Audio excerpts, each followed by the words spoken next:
a chance to look at 4 different parts kits here. We've got a Mahdi kit from Egypt, a Bulgarian kit that's a 74 with polymer furniture, another Bulgarian kit that's a 74 with wood furniture, and then a Yugo in 762x39 with some of the characteristics of the Yugo kits. So since we have all 4 of them here to compare and contrast, let's take a look at them.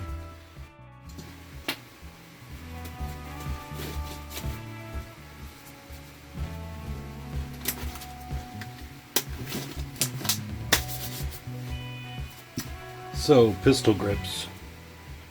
Going forward from the pistol grip, you get your trigger guard and trigger and that kind of thing. So I'm going to exclude some of the triggers and other things right off, and we'll go to the trigger guards.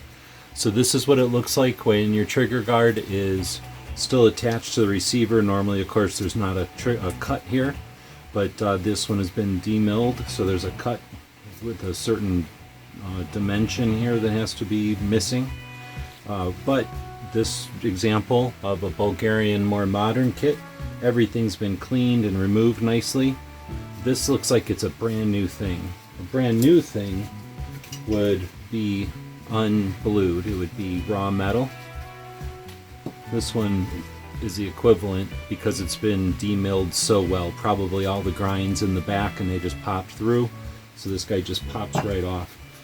This isn't necessarily as easy as it sounds. There's a little shim there that is usually not loose. Little shim here that goes in between the front of the trigger guard and the receiver, and that's what causes the selector to stop from coming down all the way, or it helps the selector to stop from coming down all the way. And the selector goes into this hole here, across to the other side.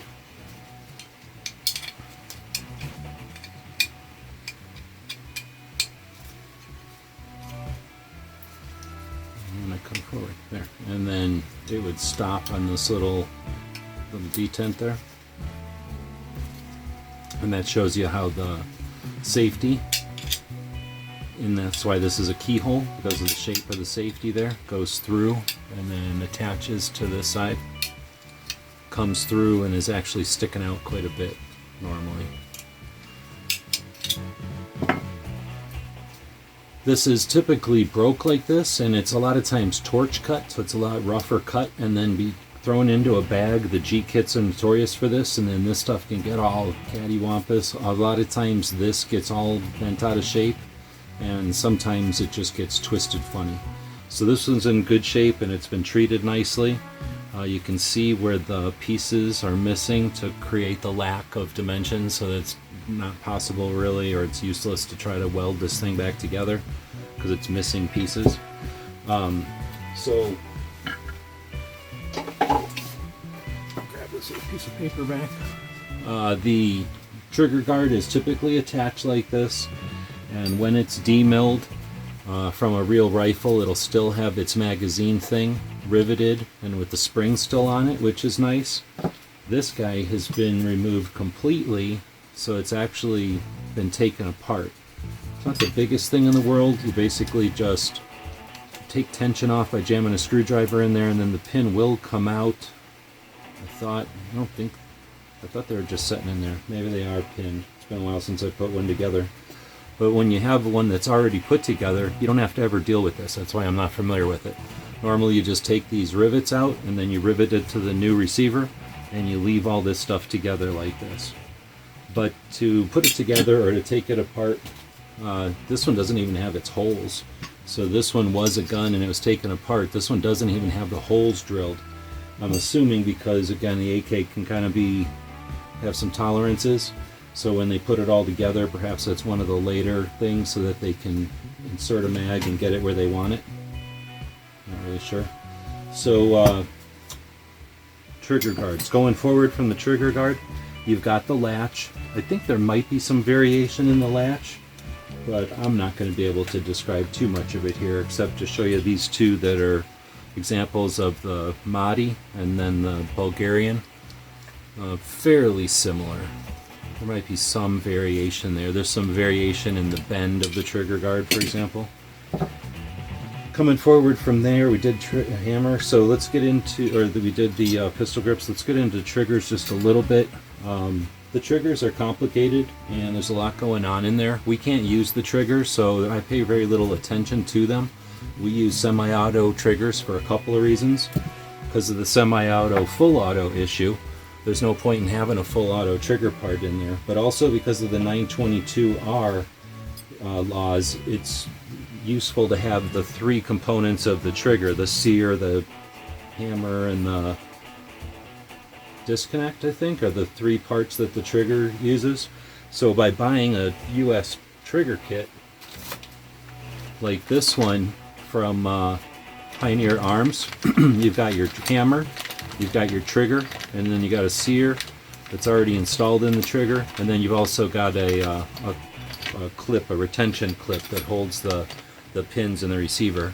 These are US made, they're semi-auto, so you accomplish two things. You comply with the NFA, and you comply with the import issues with the 922R, along with some other internal US parts. Most people will find the pin, pop it out, unscrew this, put on a US made piston, drill a new hole, put the pin back in, and clean it if necessary, but that's usually all there is to putting in the new US piston. Now you're up to 4 internal parts. Your receiver is a US part, so now you've got 5 US parts, depending on what you got going on. US barrels is already another US part, and you're pretty much done. I prefer a Tango Down grip. Wait, US palm grip. So, that's a US part. Alright, so we did trigger, and I guess I'll also, I think I did mention that there's no holes on the virgin parts. You're really drilling a lot of the holes yourself, which is another level of complexity and machining necessary to do those. I had my camera stopped before, so I'm just checking the camera. Coming forward from the trigger, we're going to have the mag well in the receiver. I'll just talk about the receiver briefly. This one has some chunks of receiver. I've used it as an example a couple of times. This one had a receiver, but you can tell they peeled it off. I'm not sure why they would bother to peel it off and leave the little rivet chunks. I guess it's just the amount of time they're going to spend, or whatever process their boss told them. This one has had the receiver completely removed. All the rivets are completely gone, so there's no evidence of a receiver at all on that one. And this one was never even near a receiver, so you even get the rails that they would have used, as I mentioned earlier, in a different piece of this to install to let the carrier slide. So coming forward from the magazine, well, we got the magazine. Sometimes parts kits come with magazines, sometimes they don't. I usually try to keep a magazine with a parts kit if they do. This one is a Yugo. Yugos have a section of the back here. I don't know if I got another magazine to compare it to. Yugos have a section on the back here that's removed, and that creates a bolt hold open situation with its carrier. I'm not going to be able to lock that up, but this creates a bolt hold open. So when there's an empty magazine, the bolt will stay back, but it's because of the feed, the feeder on the what am I trying to say? The follower on the magazine that's actually holding the bolt back. So when you remove the magazine, the follower is no longer there because the magazine's removed, and then the bolt slides forward. So these Yugo bolt open mags came with this, or this one came with this. Bulgarians didn't come with a mag, and this one may have, but I don't collect mags, so it probably didn't, because I don't have any reason to remove the mag from it. So sometimes those do come with mags, I think. So coming forward from the magazine, we would have the trunnion again, which is what holds the barrel, but it also is the front lug for the magazine. So that's where the magazine rocks in the front.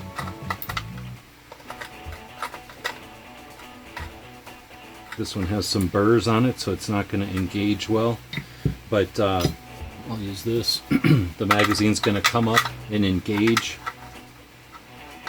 here.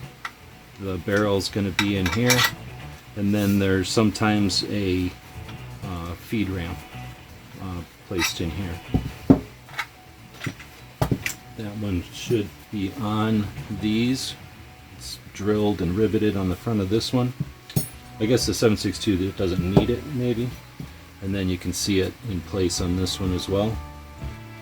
Most of the time, again, if you've got a good or a complete gun, you just take it apart and put it back together. I think we looked at it earlier on this one. It's already installed on this one. So that was also another way to see the front engagement there with the magazine. You can see it locks up on that lug. So that's the lug that the magazine lug locks into. That's the feed ramp that keeps everybody happy so that it doesn't catch anywhere. There's the bolts jamming it forwards. And I might be missing a couple of other things, but those are getting beyond the realm of parts kits and beyond the realm of the differences and similarities between these parts kits. So I hope you've enjoyed this tour. These parts kits are going to auction, so I had to do this one before they left us.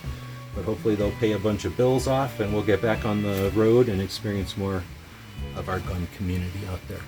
So if you have any questions, let us know. We did take quite a few pictures of these, and we can potentially answer some questions through those pictures or other examples out there. We do appreciate your time, and as always, thank you for watching. GearWebsites.com is your source for firearms-based playing cards and books. We also have mugs, shirts, and posters with designs that we've made live. Of course, we have patches. Every Friday is Free Patch Friday. We appreciate your support. Thank you for shopping at GearWebsites.com. Thank you for supporting our projects. If you'd like to buy us a cup of coffee, check out our Patreon channel. The guys and gals at GunWebsites.com encourage you to take a CCW class every year, practice at least once a month, and carry every day. Thank you for watching GunWebsites.com. Do do do do do do do do.